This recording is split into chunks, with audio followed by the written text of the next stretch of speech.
Assunto Pix. Foi um assunto que teve altos e baixos, e idas e vindas. Até a própria Globo foi lá e disse, não vai taxar, mas ao mesmo tempo vai taxar. Uma coisa que eu não entendi disso tudo, eu sou um ignorante, eu não sou ignorante, eu moro em outro país. Você não vai ser deportado agora, não? Não, agora não, ele não vai dar cidadania para os caras. E outra coisa, não tem mais essa de ir para os Estados Unidos agora ter filho que já é americano. Ele acabou com isso aí.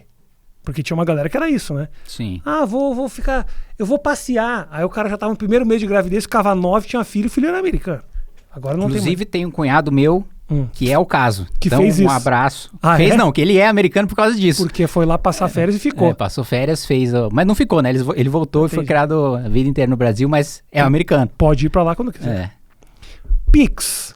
Me conta essa história de altos e baixos, o quanto a rede social, porque me pareceu um caso muito interessante da rede social pressionando diretamente as decisões e as manobras do próprio governo nessa questão. Eu acho que o primeiro ponto é o seguinte, né? Teve essa instrução normativa da Receita que basicamente, né, obrigava as instituições financeiras, qualquer movimentação de pessoa física acima de R$5 mil por mês, né? Seria notificado para a Receita, de pessoa jurídica acima de 15 mil. Né? A princípio, né, a instrução normativa, ela sequer teria poder de criar um tributo ou de aumentar a alíquota de tributo que já existe. Né? Então, não tinha o imposto sobre PIX, nem o aumento de algum imposto que já existe. Né? Esse é o primeiro ponto. Sim. No começo, rodou um vídeo de um cara falando que se você era, por exemplo, um empreendedor informal, você vende milho, bolo e tal, você não é um MEI, você não tem uma pessoa jurídica, você faz isso na física e movimenta mais de 5 mil de PIX, não porque aquilo é seu lucro líquido, mas é porque você compra os produtos, né, os insumos, né, o milho, a manteiga, o gás, enfim, tudo que você usa para sua atividade, né? E aí ele falou, olha, se passar de 5 mil, você vai ser tributado como se 5 mil fosse o seu lucro. Isso é mentira, né? E isso foi desmentido rapidamente. Tá. Para mim, onde é que estava o pulo do gato aí do governo? Justamente não tinha tributação nesse primeiro momento, mas você instituir essa fiscalização, você obter esses dados, tem que ter uma finalidade, né? E para mim, foi confirmado depois, o que você colocou agora da Globo, que no começo falou, não, só tá rodando fake news sobre o assunto. Tudo que falam sobre o assunto é fake news, qualquer crítica ao assunto é fake news. Chegaram ao ponto de dizer, olha, criticar medida pública é crime. Aí a própria Globo divulgando uma fake news, porque não é crime, você pode criticar qualquer medida pública, que não existe um tipo penal para isso, né? E a crítica é a seguinte, que é a crítica que eu fiz. Esses dados, conhecendo o governo e sabendo que o governo vai mandar uma reforma sobre a renda, que foi o que o próprio governo disse no final do ano passado, eles vão utilizar essa base de dados para tributar essas pessoas que têm essa movimentação que hoje não estão formalizadas, que são aí 44 milhões de pessoas. Essas pessoas teriam que ser tributadas? Algumas sim, outras não. Tá? Com as regras de hoje, algumas sim, outras não. Porque um dos argumentos ali da esquerda era dizendo... Isso faz parte do processo natural de tributação. Se há uma movimentação maior do que isso precisa ser tributado. Por que então não monitorar e sim tributar essas pessoas? Por mais cruel que isso seja, não é que as pessoas mereçam. Não, eu entendi. Então, assim, algumas sim, outras não, tá? Porque primeiro que a movimentação em si não justifica a tributação, porque você pode movimentar 1 milhão e ter lucro zero, e aí você não vai ser tributado, porque você vai pagar como? Perfeito. Você não ficou nada com você. A movimentação em si não justificaria, né? Que é a grande crítica que se fez. Olha, se você vai basear, né, na movimentação bruta, isso não faz sentido, porque teria que ser no lucro. Aquilo teria que ser justamente com o que fica com você, né? Então, assim, algumas pessoas, né, se formalizadas, pagariam tributos, mas a grande maioria não. E aí é que está a minha crítica. Essa grande maioria que não paga, na reforma da renda, o governo é muito conveniente para o governo utilizar essa rede de dados para tributar as pessoas que hoje não pagariam imposto, ainda que tivessem formalizadas como pessoa jurídica, né? Daí, os principais, assim, pelo menos quem eu vi de parlamentar, né, se posicionando de oposição, criticando a medida, foi nesse sentido. Não foi de sentido de falar que o PIX seria taxado, mas de que esses dados seriam utilizados para taxar depois. O que é completamente plausível e que depois a Globo diz que apurou com ministros que essa realmente era a ideia. Então, resumindo, eu acho que Essa é a história. Eu acho o do fenômeno ali, que eu acho muito interessante, é muito mais fácil para o público entender o Pix vai ser taxado do que toda essa explicação que você deu. Claro. Então, obviamente, tudo cai nisso porque fica de mais fácil compreensão. Uma fake news se espalha muitas vezes pela facilidade de compreensão dela. Se é você falando da ABIN, do segredo do governo, já se morre. Agora, você fala lá de cartão corporativo, o cara comprou dinheiro, gastou dinheiro público para comprar tapioca. Fica tudo muito mais simples. Mas o que eu achei muito interessante é que dessa vez me parece que até mesmo essa compreensão um pouco mais complicada caiu na boca do povo. Sim. As pessoas realmente passaram a tentar entender, calma aí, se não vai ser taxado, é aquela desconfiança em cima do governo e de todos os governos, não precisa necessariamente de esquerda, tipo assim, tá, não vai ser taxado, mas para que você quer isso? Eu achei muito interessante, porque me parece um passo extra daquela compreensão simples que a gente vê o dia inteiro dessas fake news, assim. E eu acho que o que você colocou foi a primeira vez. Eu acho que assim, outra grande crise que o governo enfrentou, né, em que o governo apanhou bastante em rede social, mas acho que foi, sei lá, 1/4 do que apanhou agora, foi na taxação de compra online, né? Shein, Shopee, AliExpress, por aí vai. Que de fato era uma taxação e de fato estava sendo promovida pelo governo, né? Eu acho que dessa vez, primeiro, é uma coisa que afeta todo mundo, né? Porque o Pix todo mundo usa no Brasil, assim...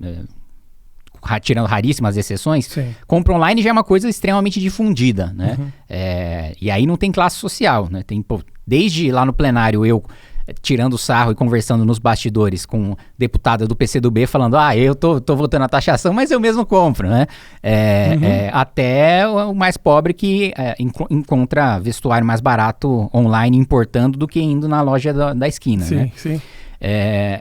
Então, mesmo assim, foi uma repercussão muito grande, né, no caso da taxação de compra online, ainda não afetava todo mundo. Agora, e tinha setores organizados, né, fazendo campanha a favor, né, o varejo, né, nacional, a indústria ligada ao varejo, né, então tinha um lobby forte também, e inclusive financiando propagandas em grandes veículos de comunicação, para que, editorial, né, de Globo, todos foram no sentido de apoiar a medida de taxação de compra online de importação, né, então teve ainda um movimento de defesa. Dessa vez, ficou uma coisa assim, se você não é um defensor ferrenho do governo... Não tem como desculpar. É muito difícil, ficou muito difícil defender. Ainda mais depois que o governo recua. Porque se você, vamos lá, esquece completamente o contexto, esquece completamente do que a gente está falando.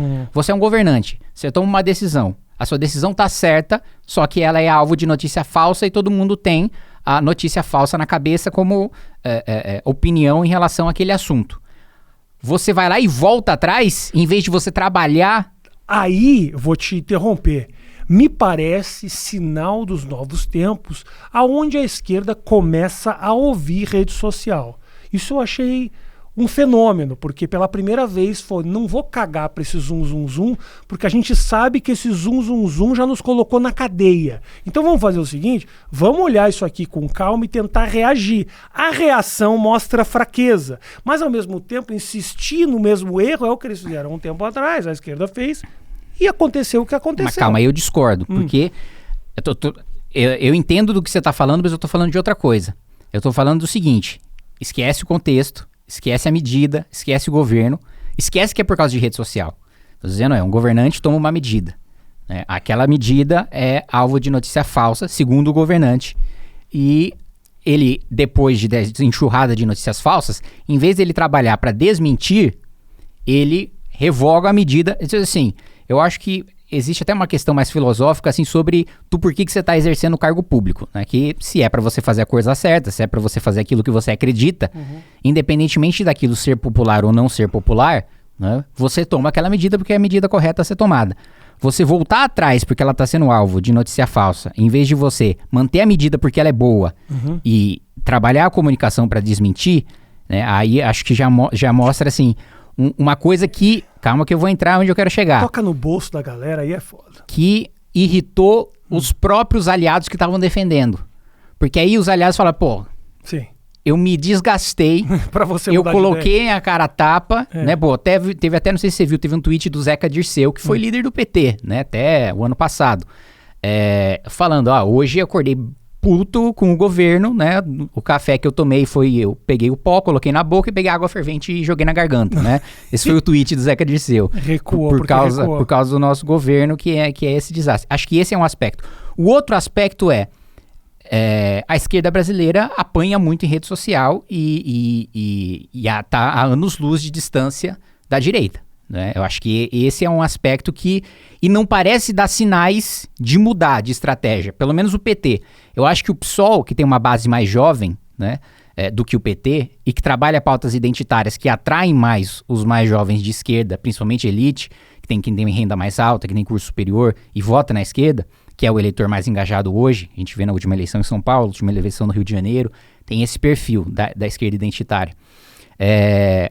Consegue ainda trabalhar mais rede social. Agora, o PT não só está muito atrasado, como, assim, qualquer iniciativa é uma agência de publicidade ou colocar mais dinheiro. Não é você investir numa liderança orgânica, não é você... A própria ideia... Eu sou um cara, assim, curioso em relação à estrutura do PT, porque eu acho que, assim, por mais que eles sejam ideologicamente, né, meus maiores adversários... eles fizeram uma estrutura política que é a mais bem sucedida, talvez além do período de redemocratização, talvez até indo mais longe na história do Brasil. É um partido que passou por muita coisa. Se a gente pega, né, os últimos 20 anos, é o partido que mais esteve no poder, que sofreu muitos reveses e que permanece muito forte. E que no seu momento mais difícil, que foi 2018, com o Lula preso, a maior bancada de deputados federais na Câmara era do PT, com o Bolsonaro presidente. Por que eu estou dizendo isso? Uma coisa que eu vi, que entra nessa questão de rede social e do PT ter essa dificuldade, eles têm muita dificuldade de renovar, de ter novos quadros, né? Tanto que eles tinham uma limitação histórica de você só poder no PT disputar o mesmo cargo 3 vezes, né? Então você só podia ser deputado federal 3 vezes, estadual 3 vezes, vereador 3 vezes. Eles acabaram com essa restrição por não ter gente para disputar no lugar dos quadros antigos. Eu vou te fazer aqui o advogado do diabo. Durante a eleição do Lula, cara, eu vi muita coisa criativa ali também. Não sei de onde saiu, não sei se saiu de dentro do interno ou não. Vi muito meme. Me pareceu a eleição agora, a última eleição, que a esquerda aprendeu bem, assim, cara. Vieram com muita coisa criativa, engraçada, tirando sarro, dando cacete no Bolsonaro. Coisas muito legais ali, cara, que antigamente eles acho que tinham um pouco de receio desse humor mais ácido e tudo mais. Acho que ainda usam o Twitter, essas coisas de maneira extremamente burocrática, ainda tem essa burocracia, um medo e tal. Vou dar aí o devido crédito, acho que a direita não se leva tão a sério e tem mais ousadia na questão do humor, porque não tem tanta responsabilidade, mas ali no Lula ali, cara, eles vieram com umas coisas legais ali, cara. Eu discordo, eu acho que teve uma série de fatores... Você não tá entrando nas redes sociais, teu problema é esse. Você só tá vendo tuas mentions. Você quer olhar pro todo, cara. Só tá na bolha dele. Só na bolha dele. Fica vendo as coisas do Renan, do Duval. Pelo contrário. Se tem um cara que vê coisas... Que é viciado em ver coisas do espectro oposto, sou eu. Bom, se bem que também ali, eu vou te falar, eu entrei no teu Instagram e fiquei vendo você... Você faz muito vídeo, onde você fala de temas de maneira muito... Você se comunica muito bem, cara. Comunica muito bem, muito bem.